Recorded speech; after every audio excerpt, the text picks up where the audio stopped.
नमस्ते बच्चों। आज हम पढ़ेंगे कोशिका झिल्ली के बारे में। लेकिन कोशिका झिल्ली पढ़ने से पहले मैं आपको एक लाइन सुनाना चाहूँगी। 2 लाइन इस तरह से है। कोशिश कर हल निकलेगा, कोशिश कर हल निकलेगा, आज नहीं तो कल निकलेगा। मेहनत कर पौधों को पानी दे, बंजर जमीन से भी फल निकलेगा। मेहनत कर पौधों को पानी दे, बंजर जमीन से भी फल निकलेगा। अब आप कहोगे मैम आपने तो 2 लाइन की बोला था, यहाँ तो आपने 4 लाइन सुना दी। तो ये सिर्फ आपके मोटिवेशन के लिए है। यहाँ यानी आप कोशिश करते रहो, आपको सफलता अवश्य मिलेगी। ठीक है, अब हम पढ़ते हैं कोशिका झिल्ली। कोशिका झिल्ली के बारे में। कोशिका झिल्ली को हम इंग्लिश में बोलते हैं सेल मेम्ब्रेन। सेल मेम्ब्रेन, ठीक है। अब इस कोशिका झिल्ली के और दूसरे नाम कौन कौन से हैं? तो इसके कुछ और नाम भी हैं, इनको अन्य नामों से भी हम पुकारते हैं। जैसे इसका जो दूसरा नाम है वो है जीव द्रव्य झिल्ली। जीव द्रव्य झिल्ली, इसे हम प्लाज्मा झिल्ली भी कहते हैं। प्लाज्मा मेम्ब्रेन, प्लाज्मा लेमा, इकाई झिल्ली भी कहते हैं, यूनिट मेम्ब्रेन, और इसे जैव झिल्ली भी आजकल कहा जाता है, बायो मेम्ब्रेन। ठीक है, ये इसके दूसरे नाम हो गए, अन्य नाम हो गए। अब कोशिका झिल्ली को नाम देने वाले वैज्ञानिक कौन थे? कोशिका झिल्ली नाम किसने दिया? सर्वप्रथम नाम दिया नेगेली और क्रेमर ने। नेगेली एंड क्रेमर ने, ठीक है। कोशिका झिल्ली को ही प्लाज्मा झिल्ली के नाम से भी हम बुलाते हैं। मैंने ऊपर आपको बताया प्लाज्मा झिल्ली, यानी कोशिका झिल्ली सेल मेम्ब्रेन है ना। सेल मेम्ब्रेन नाम किसने दिया? नेगेली और क्रेमर ने। इसी तरह से प्लाज्मा लेमा, प्लाज्मा लेमा जो है वो नाम दिया प्लोव ने। ठीक है, सेल मेम्ब्रेन नाम किसके द्वारा दिया गया है? नेगेली और क्रेमर के द्वारा। और प्लाज्मा लेमा नाम दिया गया है प्लोव के द्वारा, LEMMA। ठीक है। अब कोशिका झिल्ली क्या होती है? समस्त कोशिकाओं की, जितनी भी कोशिकाएं हैं जीव जगत में, तो समस्त कोशिकाओं की बाह्य सतह पर जो झिल्ली पाई जाती है, आउटर सरफेस पर, बाह्य सतह पर जो पतली, लचीली यानी इलास्टिक, फ्लेक्सिबल एवं अर्धपारगम्य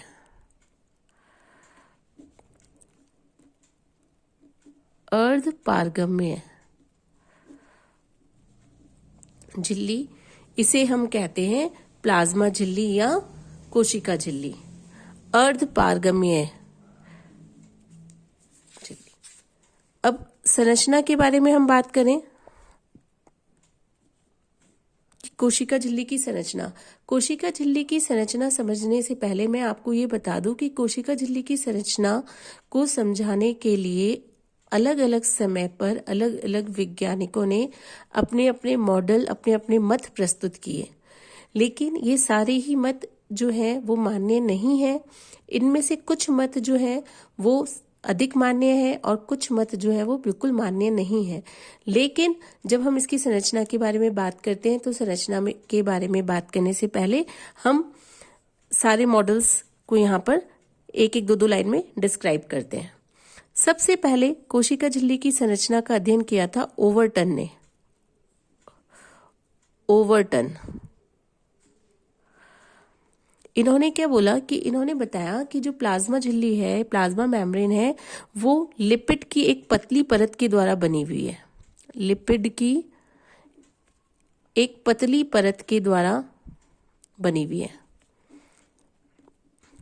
तो इन्होंने क्या बताया कि भाई प्लाज्मा झिल्ली के अंदर, प्लाज्मा मेम्ब्रेन के अंदर केवल लिपिड की एक पतली परत है। ये मॉडल मान्य नहीं है। फिर दूसरी तरफ हम आए, सेकंड जो मॉडल है वो दिया था गोटर एंड ग्रैंडल ने। गोटर एंड ग्रैंडल ने इन्होंने क्या बताया, इन्होंने ये बताया, इन्होंने तो भाई ओवरटन ने तो बताया कि भाई एक पतली परत लिपिड्स की होती है। अब गोटर एवं ग्रैंडल ने बताया कि लिपिड्स की दो परत होती है, दो परतें होती है। ठीक है, लिपिड्स की दो परतें होती है और लिपिड इस तरह से दो परतों के रूप में स्थित होते हैं। ये एक परत होगी लिपिड की और ये दूसरी परत होगी। इस तरह से लिपिड की दोनों परतें स्थित होती है।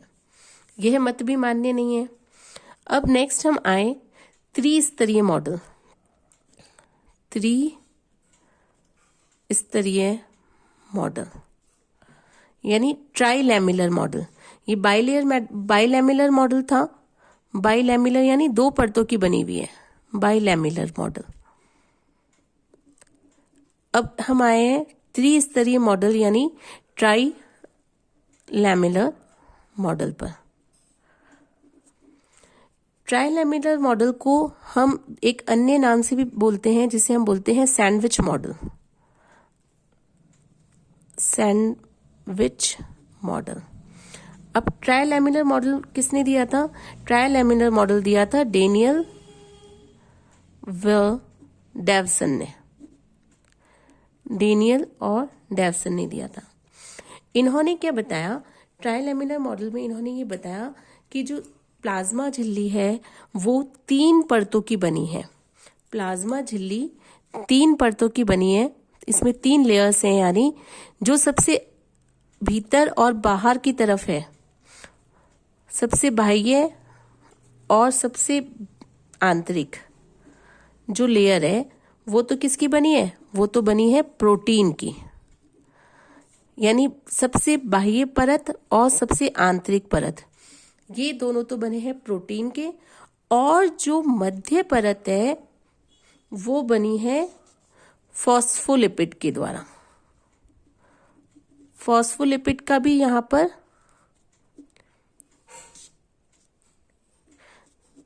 दोहरा स्तर है, यानी दो लेयर्स हैं, दो परतें हैं। इस तरह से देखिए यहां पर आप, यहां पर मैं आपको डायग्राम से बता रही हूं। ये मॉडल्स इतने इंपॉर्टेंट नहीं है, लेकिन हम जो सब सर्वाधिक मान्य मॉडल है उस पर आने से पहले इनकी शॉर्ट में स्टडी कर लेते हैं। देखो ये तो हो गए फॉस्फोलिपिड, है ना, ये हो गए फॉस्फोलिपिड। फॉस्फोलिपिड की मध्य परतें हैं फॉस्फोलिपिड। फॉस्फोलिपिड के बाहर इस तरह से, ये मैंने रेड कलर से यहां बनाया है, आपको दिख रहा है रेड कलर से, ये दोनों प्रोटीन की परतें हो गई। तो बाह्य और आंतरिक ये दोनों परतें प्रोटीन की हुई और मध्य के अंदर द्विस्तरीय फॉस्फोलिपिड हो गया। तो ये हो गया त्रिस्तरीय मॉडल, क्योंकि यहाँ पर तीन स्तर हो गए। पहला, इसको एक ही स्तर माना है हमने, फॉस्फोलिपिड के स्तर को दूसरा, और ये तीसरा। तो त्रिस्तरीय मॉडल किसने दिया था? डेनियल व डेवसन ने। ठीक है, अब हम नेक्स्ट मॉडल पे आए। नेक्स्ट मॉडल जो है उसे हम बोलते हैं मिसेली मॉडल। फोर्थ मॉडल आ गया, ये कहलाएगा मिसेली मॉडल या मिसेली, इसे आप इंग्लिश में बोलेंगे हम मिसिलर मॉडल। मिसिलर मॉडल दिया था हिलेर व हॉफमैन ने। हिलेर व हॉफमैन ने। हाँ, ट्राइलैमिलर मॉडल किसने दिया था? डेनियल है व डेवसन ने। ठीक है। अब मिसेलर मॉडल क्या बता रहा है? मिसेली मॉडल ये बता रहा है कि जो फॉस्फोलिपिड के अणु होते हैं ये एक विशेष प्रकार की संरचना में व्यवस्थित होते हैं। अब ये विशेष प्रकार की संरचना कैसी होती है? ये इस तरह से संरचना होती है फॉस्फोलिपिड्स की, यानी ये गोलाकार संरचना में व्यवस्थित होते हैं इस तरह से।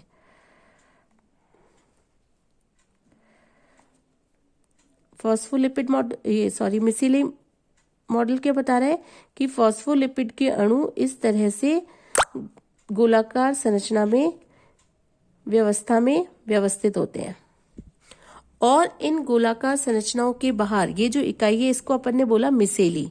ये जो फॉस्फोलिपिड अणुओं की जो व्यवस्था है ये कहला रही है मिसेली, है ना। इसीलिए इस मॉडल को मिसेलर मॉडल बोल रहे हैं या मिसेली मॉडल कहा जा रहा है। तो ये ग्लोब्यूलर इकाई का निर्माण कर रहे हैं, और इन ग्लोब्यूलर इकाइयों के बाहर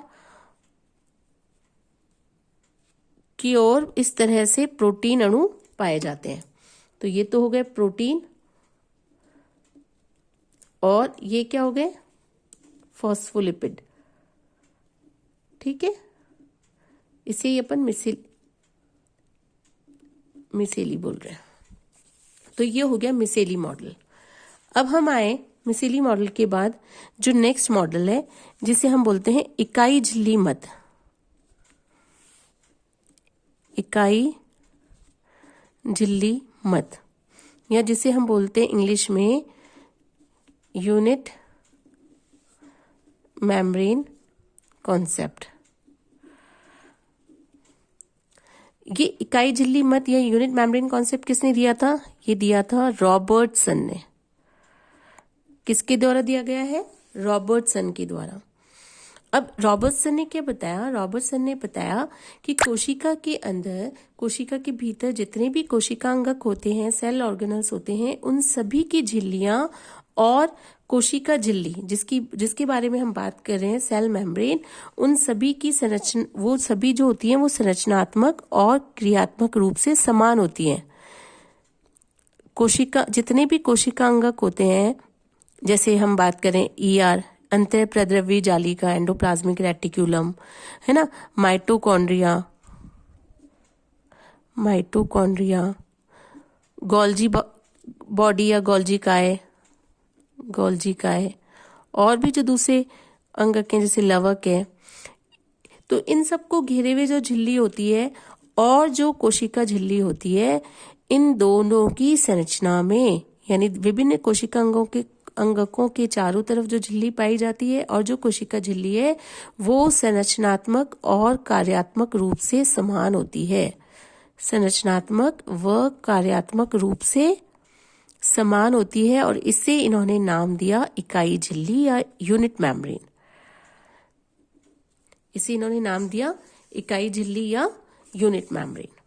ठीक है, तो ये अभी तक जो मॉडल्स हमने पढ़े, इनमें से कोई भी मत जो है, कोई भी मॉडल अधिक मान्य नहीं है।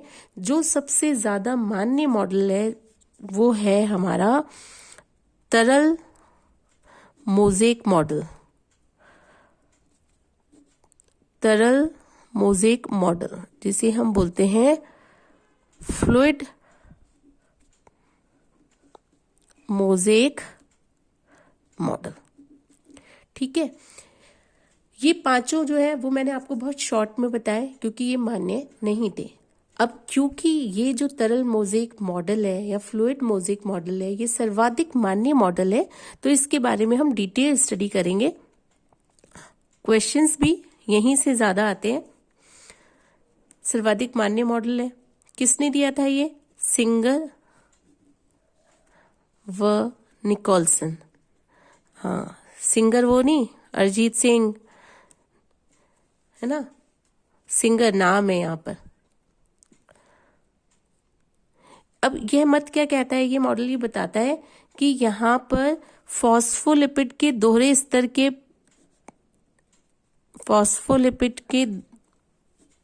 देखो, ये तो अभी तक अपने पास इतने मॉडल पढ़ने से ये पता चल गया हमें कि जो सेल मेम्ब्रेन होती है, कोशिका झिल्ली होती है, वो फॉस्फोलिपिड और प्रोटीन की बनी होती है। किस किस की बनी होती है? जो मेन कंपोनेंट्स होते हैं, मुख्य अवयव होते हैं, वो क्या होते हैं? फॉस्फोलिपिड और प्रोटीन।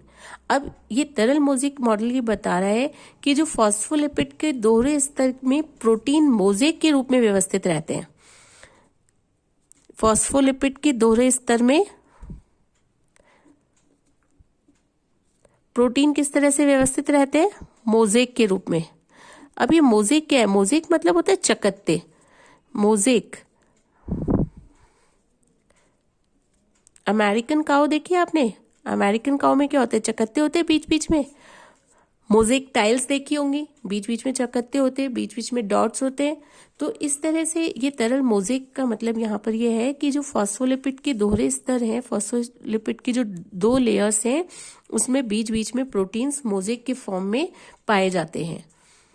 इसको हम इंग्लिश में एक टर्म है इसको डिस्क्राइब करने के लिए, protein iceberg in a sea of phospholipid. Protein iceberg in a sea of phospholipid. Sea मतलब समुद्र, यानी एक फॉस्फोलिपिड का समुद्र है इस तरह से, और उसमें बीच बीच में प्रोटीन के आइसबर्ग। आइसबर्ग क्या होते हैं? बर्फ की चट्टानें होती है ना। तो ये इस तरह से तैर रहे हैं।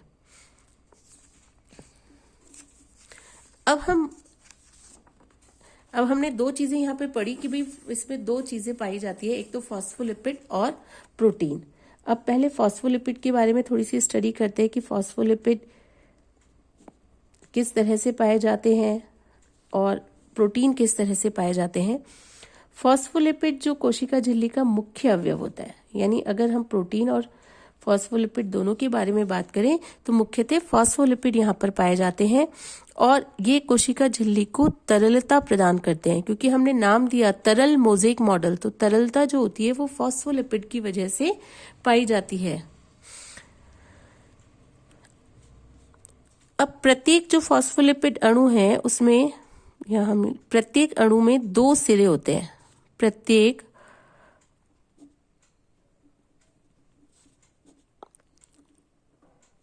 फॉस्फोलिपिड अणु में 2 सिरे पाए जाते हैं। कौन कौन से होते हैं ये 2 सिरे? देखिए, एक तो सिरा होता है जिसे हम बोलते हैं ध्रुवीय सिरा। एक सिरा क्या होता है? ध्रुवीय सिरा, जिसे हम बोलेंगे पोलर एंड, या इसे हम पोलर हेड भी बोल सकते हैं। ठीक है, पोलर एंड या पोलर हेड। इसी का दूसरा नाम है हाइड्रोफिलिक। Hydrophilic and. ठीक है, और जो दूसरा सिरा होता है उसका नाम है अध्रुवीय सिरा। ध्रुवीय सिरा और अध्रुवीय सिरा। अब इसको हमने पोलर एंड बोला, तो ये कौन सा हो गया? Non polar and. या इसको हम एक और दूसरे नाम से बोल सकते हैं, वो है हाइड्रोफोबिक टेल। ठीक है, हाइड्रोफोबिक टेल। हाइड्रोफिलिक और हाइड्रोफोबिक क्या होता है? हाइड्रोफिलिक होता है जल स्नेही, और हाइड्रोफोबिक क्या होता है? जल विरागी, यानी वाटर लविंग, वाटर हेटिंग। ये जल स्नेही होता है, यानी स्नेही यानी वाटर लविंग। ठीक है, ये तो सिर के रूप में पाया जाता है, इस तरह से गोलाकार सिर के रूप में, और ये पाया जाता है टेल के रूप में। तो ये तो हो गया हमारा ध्रुवीय सिरा, और ये हो गया हमारा अध्रुवीय सिरा, जिसे हम बोल रहे हैं हाइड्रोफोबिक टेल। ठीक है, तो ये तो पूंछ के रूप में होता है और ये सिर के रूप में होता है, पूंछ के रूप में। और ये ध्रुवीय सिरा किसके रूप में हो गया? सिर के रूप में। चित्र से आपको स्पष्ट रूप से दिख रहा है कि ध्रुवीय सिरा तो सिर के रूप में है और अध्रुवीय सिरा पूंछ के रूप में है। ठीक है, इसके अलावा जो ध्रुवीय सिरा होता है वो जो द्विपर्तीय परत होती है उसमें बाहर की ओर स्थित होता है। यहाँ पर हम चित्र की सहायता से मैं आपको बताती हूँ कि ध्रुवीय और अध्रुवीय सिरा किस तरह से होते हैं। जैसे ये मैंने यहाँ इस मॉडल का एक रफ स्केच आपको बता रही हूँ।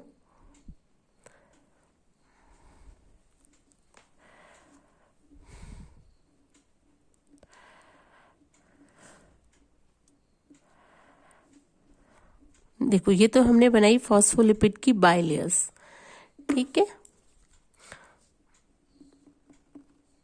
ये मैं रेड कलर से जो बना रही हूँ वो कुछ प्रोटीन्स हैं।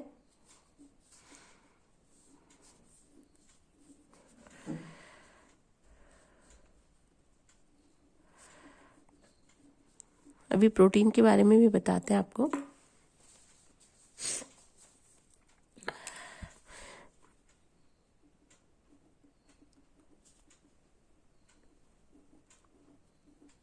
अभी इनके बारे में भी पढ़ेंगे हम, ठीक है। अभी हम केवल फॉस्फोलिपिड की तरफ ध्यान देते हैं। ये मैंने जो ब्लू कलर से यहाँ बनाए हैं वो फॉस्फोलिपिड की बाइलेयर है, द्विपरतें हैं, यानी डबल लेयर है। तो हमने बोला कि जो ध्रुवीय सिरा है वो तो बाहर की ओर पाया जाता है सिर के रूप में, और जो अध्रुवीय सिरा है वो भीतर की तरफ पूंछ के रूप में पाया जाता है, ठीक है। ये अंदर की तरफ है, यहाँ पर भी अंदर की तरफ है पूंछ के रूप में। अब हम बात करें प्रोटीन की।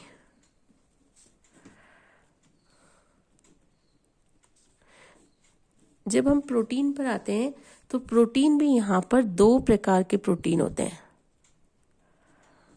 दो प्रकार के प्रोटीन होते हैं। कौन कौन से होते हैं दो प्रकार के प्रोटीन? एक प्रोटीन होता है बाह्य प्रोटीन, या जिसे हम बोलते हैं परिधीय प्रोटीन। परिधीय प्रोटीन, बाह्य या परिधीय प्रोटीन, जिसे हम बोल रहे हैं एक्सट्रिंसिक और पेरिफेरल। एक्सट्रिंसिक या पेरिफेरल प्रोटीन।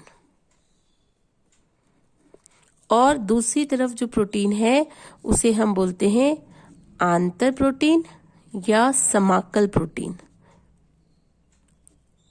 आंतर प्रोटीन या समाकल प्रोटीन, इंग्लिश में इसे हम बोलते हैं इंट्रिंसिक या इंटीग्रल प्रोटीन, ठीक है। अब यहां पर मैं आपको डायग्राम से बता देती हूँ। देखो ये बाह्य प्रोटीन, यहां पर ये जो आपको दिख रहे हैं ये सारे बाह्य प्रोटीन है। ये कहाँ पर स्थित होते हैं? कि फॉस्फोलिपिड बाइलेयर के बाहर की तरफ स्थित होते हैं, और इन्हें हम आसानी से अलग कर सकते हैं। तो दो पॉइंट्स क्या हो गए बाह्य या परिधीय प्रोटीन में? कि फॉस्फोलिपिड बाइलेयर के बाहर की तरफ स्थित है, पहला पॉइंट। और दूसरा पॉइंट, इन्हें आसानी से अलग किया जा सकता है। ये अस्थिर होते हैं, है ना, आसानी से अलग किया जा सकता है। तो हम यहां लिख सकते हैं कि फॉस्फोलिपिड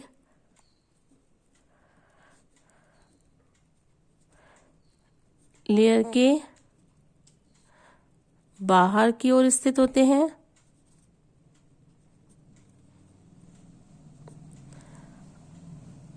और नेक्स्ट पॉइंट क्या आ जाएगा? अस्थिर होते हैं, यानी आसानी से पृथक किया जा सकता है, आसानी से अलग किया जा सकता है।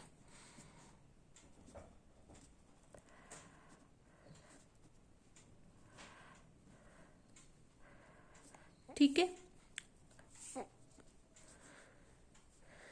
कुल प्रोटीन का हम बात करें, कुल प्रोटीन की, कि कुल प्रोटीन का ये कितना भाग होते हैं? 20 से 30% भाग होते हैं केवल, यानी ज्यादा भाग क्या होगा? आंतर या समाकल प्रोटीन का होगा। अब यहाँ पर आप देख रहे हैं कि यहाँ पर ये बीच बीच में मैंने कुछ बनाया है रेड, है ना, तो ये है हमारे आंतर या इंटीग्रल प्रोटीन्स। तो ये कहाँ पर होते हैं? ये फॉस्फोलिपिड लेयर के बीच बीच में धसे होते हैं, लेयर के बीच में धसे होते हैं। अब क्योंकि ये बीच में धसे होते हैं तो किसी भी फोर्स से, किसी भी कारण से इनको हम आसानी से अलग नहीं कर सकते हैं, आसानी से अलग नहीं किया जा सकता है।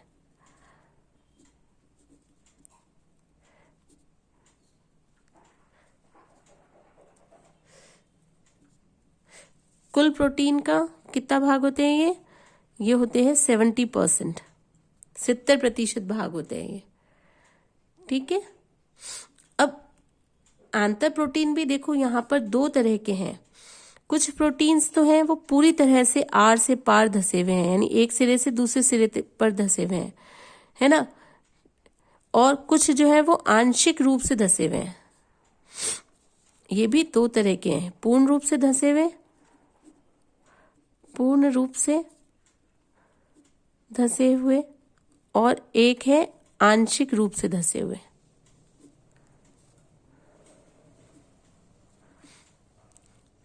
अब ये जो पूर्ण रूप से धसे हुए हैं वो क्या करते हैं, प्रोटीन्स ट्रांस मेम्ब्रेन की तरह काम करते हैं, पोरिन्स की तरह काम करते हैं, यानी ये पदार्थों के परिवहन में, एक सिरे से दूसरे सिरे में परिवहन में सहायता करते हैं। ठीक है। प्रोटीन चैनल्स हो गई हैं, प्रोटीन की चैनल हो गई, सुरंग हो गई, यहाँ से कोई पदार्थ डाला वो इस सुरंग में से होते हुए यहाँ से निकल गया। ठीक। ये हमने पढ़ा, कौन सा मॉडल पढ़ा था ये हमने, फ्लूइड मोज़ेक मॉडल। ठीक है, जो सर्वाधिक मान्य है, मोस्ट एक्सेप्टेड मॉडल है। अब हम कोशिका झिल्ली की रासायनिक, ये हमने सारे मॉडल्स यहाँ पर खत्म कर लिए। सबसे मोस्ट इंपॉर्टेंट मॉडल जो है वो फ्लूइड मोज़ेक मॉडल ही है। अब हम बात कर रहे हैं रासायनिक संगठन की, कि कोशिका झिल्ली में क्या क्या पाया जाता है। हमने अभी तक की स्टडी में देखा कि भाई कोशिका झिल्ली में लिपिड्स होते हैं और प्रोटीन होते हैं। तो लिपिड का जो अमाउंट है वो लगभग 40% होता है, और प्रोटीन का अमाउंट होता है 58 से लेके 59%। इसके अलावा कार्बोहाइड्रेट भी पाए जाते हैं कोशिका झिल्ली में। कार्बोहाइड्रेट का जो अमाउंट होता है वो बहुत कम होता है, लेकिन 1 से 2% तक कार्बोहाइड्रेट शर्करा के रूप में यहाँ पर कोशिका झिल्ली में पाए जाते हैं, शर्करा के रूप में। देखो यहाँ मैंने चित्र में आपको यहाँ पर ये ब्लैक कलर से चेन लाइक स्ट्रक्चर्स बनाए थे। ठीक है, तो ये कार्बोहाइड्रेट के स्ट्रक्चर्स है, शुगर के स्ट्रक्चर्स हैं। ऐसी कार्बोहाइड्रेट्स जो प्रोटीन के साथ जुड़ी हैं, ये देखो ये प्रोटीन के साथ जुड़ी हैं, इनको हम बोलते हैं ग्लाइकोलिपिड। सॉरी, ये प्रोटीन के साथ जुड़ी है वो ग्लाइकोप्रोटीन, और जो लिपिड के साथ जुड़ी है वो हो गई ग्लाइकोलिपिड। ग्लाइको तो शुगर से रिलेटेड हो गया, और लिपिड के साथ जुड़ी है इसलिए ग्लाइकोलिपिड। प्रोटीन के साथ जो शुगर्स जुड़ी हैं वो हो गई ग्लाइकोप्रोटीन। ठीक है, तो अभी तक हमने बात की कोशिका झिल्ली की संरचना के बारे में। अब नेक्स्ट क्लास में हम बात करेंगे कोशिका झिल्ली की संरचना में रूपांतरण के बारे में। ठीक है, मीनवाइल आप इसको एक बार रिवाइज करना अच्छे से। ठीक है, नमस्ते, गुड बाय।